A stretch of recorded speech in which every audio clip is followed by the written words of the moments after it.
પુસ્તક ગામડાની વહારે પ્રકરણ 1 ગ્રામ કેળવણી.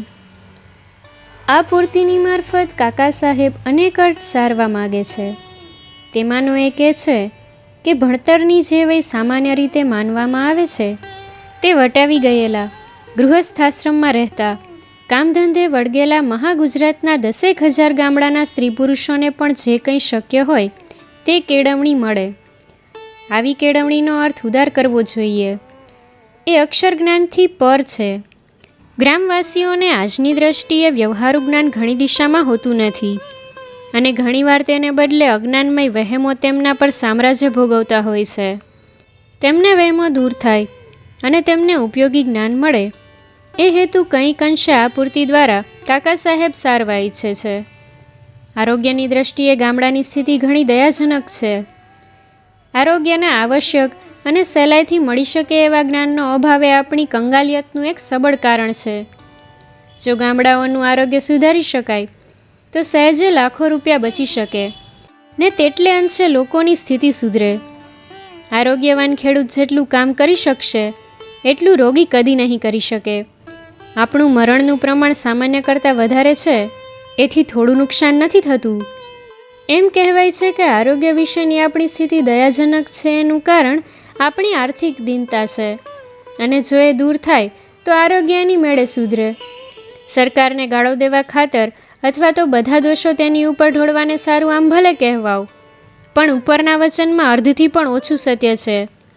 મારો અનુભવ સિદ્ધ અભિપ્રાય છે કે આપણા આરોગ્યમાં આપણી કંગાલ સ્થિતિ ઓછો ભાગ ભજવે છે.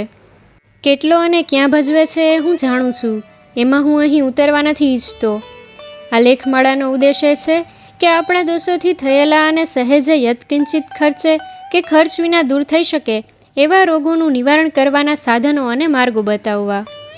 આ દ્રષ્ટિએ આપણે આપણા ગામડાની સ્થિતિ તપાસીએ. આપણા ઘણા ગામ ઉકરડા જેવા જોવામાં આવે છે. તેમાં જ્યાં ત્યાં લોકો મળત્યાગ કરે છે. ઘરના આંગણાને પણ છોડતા નથી. જ્યાં મળત્યાગ થાય છે ત્યાં તેને ઢાંકવાની કોઈ કાળજી રાખતું નથી. ગામડામાં ક્યાંય રસ્તા સારા રાખવામાં આવતા નથી ને ધૂળના ઢગલા જ્યાં ત્યાં જોવામાં આવે છે. આમાં આપણા બળદોને અને આપણને ચાલવાનું પણ મુશ્કેલ થઈ પડે છે. પાણીના તળાવ હોય છે તો તેમાં વાસણ સાફ થાય છે. તેમાં ઢોર પીએ છે, નહાય છે અને પડી રહે છે. તેમાં બાળકો અને મોટેરા પણ મળ સાફ કરે છે. તેની નજીકની જમીન ઉપર તો તેઓ મળત્યાગ કરે છે. આ જ પાણી પીવા રાંધવા સારું વાપરવામાં આવે છે.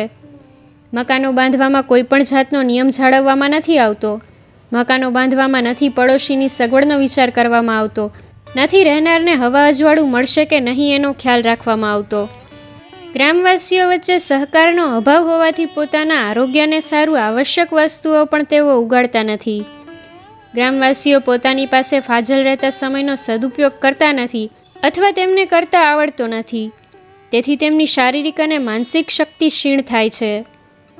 આરોગ્યના સામાન્ય જ્ઞાનને અભાવે રોગ આવે ત્યારે ગ્રામવાસીઓ સાદા ઘરગથ્થુ ઉપાયો યોજવાને બદલે ઘણી વેળા ભૂવા વગેરેને ધૂણાવે છે અથવા મંતર જંતરની ઝાડમાં ફસાઈ ખુવાર થાય છે.